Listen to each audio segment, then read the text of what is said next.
इसका एक बहनोई था हसीना पारकर का हस्बैंड, उसको अरुण गावली के लोगों ने मार दिया, मर्डर कर दिया। बिलबिला गया दाऊद।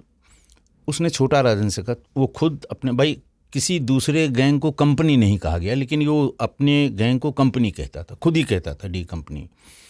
और ये कहता था कि छोटा राजन हमारा मैनेजर है, हम सीईओ हैं और वो हमारा मैनेजर है, और बाकी सब उसमें डिप्टी मैनेजर, सबका काम बट गया था। और उसने जानबूझ के सब लोगों को साथ रखा था जो मराठा मानुष थे, ताकि कल को वो बात ना हो कि साहब ये बाहर का आदमी आके यहाँ पर फिर वही हो जो शिवसेना ने उनके लिए किया था, दक्षिण भारतीयों के लिए। तो सबको रखा था और इसको काफ़ी इंडिपेंडेंस उसने छोटा राजन को। कहते हैं कि होटल के सारे कारोबार, और इस पे आरोप भी लगाया छोटा शकील ने कि करीब 100 के ऊपर होटल इसने अपने बना लिए हैं। ये कहता था वो दाऊद से। तो छोटा राजन से कहा, भाई मुझे इसका बदला चाहिए, जो लोग पकड़े गए हैं इसमें ये सब मारे जाने चाहिए। वो भर्ती थे सब जे हॉस्पिटल में।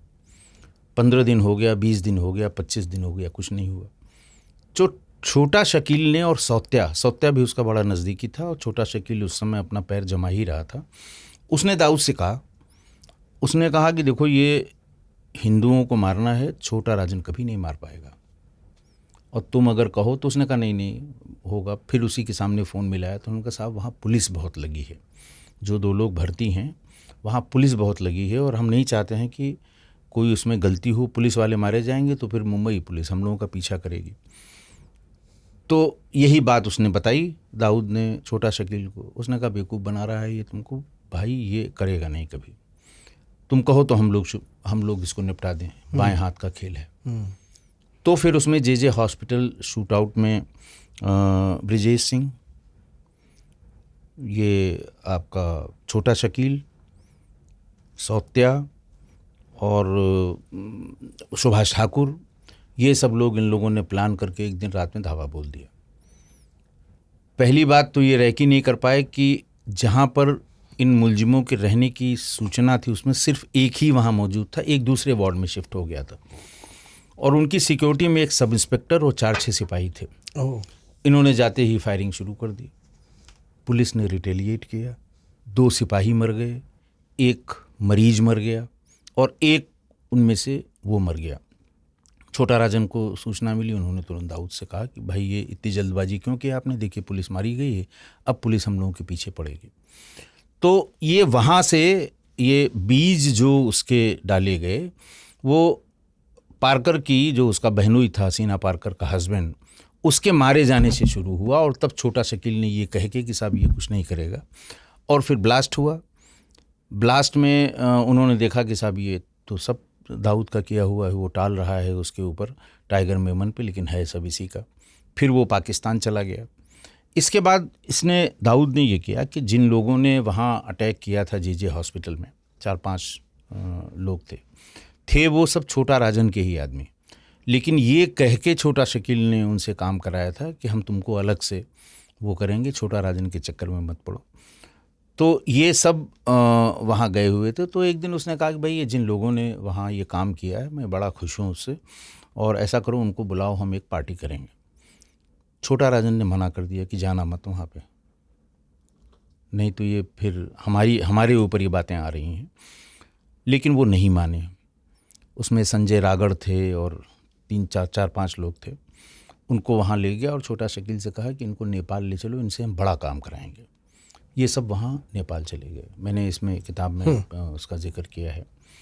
तो वो नेपाल चले गए, और नेपाल में सौत्या ने इन 4-5 लोगों को गोली मार दी और उसकी वीडियो रिकॉर्डिंग की। ये सब छोटा राजन के आदमी थे, बड़े स्ट्रॉन्ग सपोर्टर थे।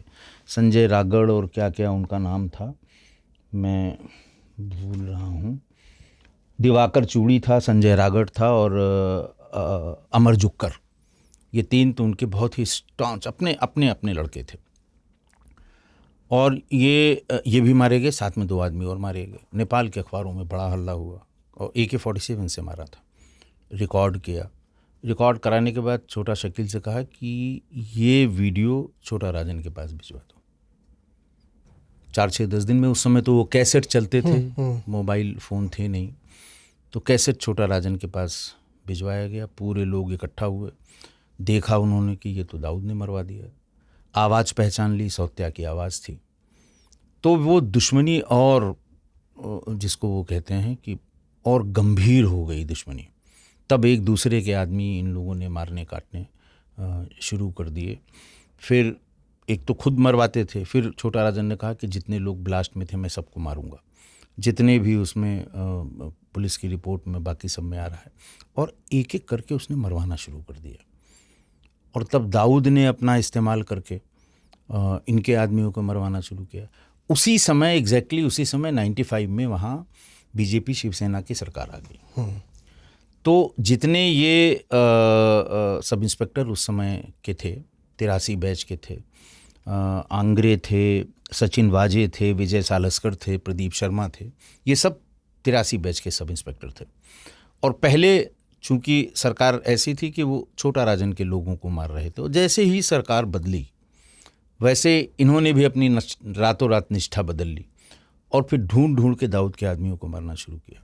और तब एक एक पर 100 एनकाउंटर, एक एक आदमी ने 100 एनकाउंटर। वो तभी से ये एनकाउंटर स्पेशलिस्ट शब्द ईजाद हुआ कि ये प्रदीप शर्मा, दया नायक, सालास्कर, सचिन बाजे, आंद्रे और प्रफुल्ल भोसले, ये इन सब का नाम फिर ये हुआ कि साहब इतने इतने। तो ये मारकाट शुरू हो गई।